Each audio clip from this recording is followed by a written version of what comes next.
Mas vamos começar a falar agora sobre o constitucionalismo, propriamente dito.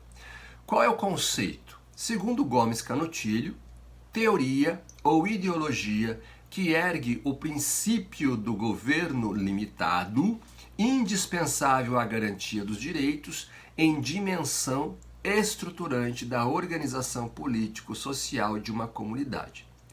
Nesse sentido, o constitucionalismo moderno, ele representa uma técnica específica de limitação do poder com fins garantísticos.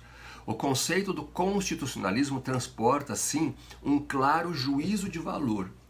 É, no fundo, uma teoria normativa da política, tal como a teoria da democracia ou a teoria do liberalismo. Os textos constitucionais contêm regras de limitação ao poder autoritário e da prevalência dos direitos fundamentais, afastando-se da visão autoritária lá do antigo regime francês, o Ancien Régime, como dizia. O constitucionalismo contemporâneo está centrado no que a gente chama de totalitarismo constitucional, que significa o quê? Da noção da Constituição programática e que tem como bom exemplo a própria Constituição brasileira de 1988.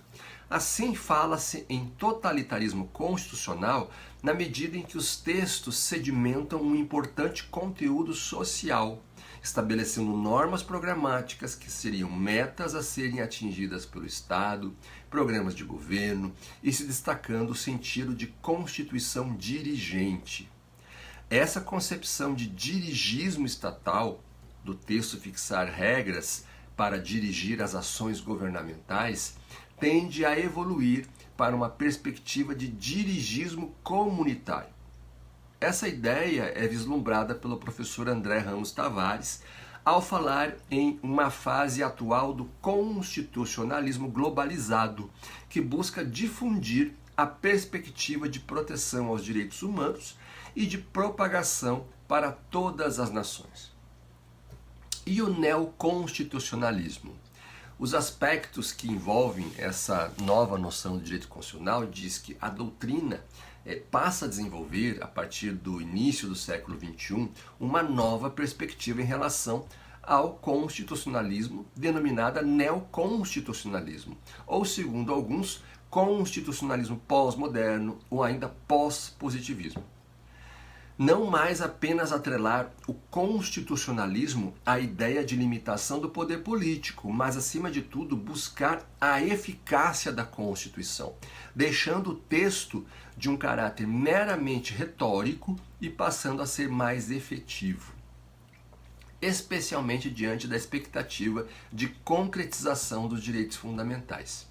Concretização das prestações materiais prometidas pela sociedade, servindo como ferramenta para a implantação de um Estado democrático social de direito. A Constituição, então, como um valor em si mesma. O caráter ideológico do constitucionalismo moderno era apenas o de limitar o poder. O caráter ideológico do neoconstitucionalismo é o de concretizar os direitos fundamentais.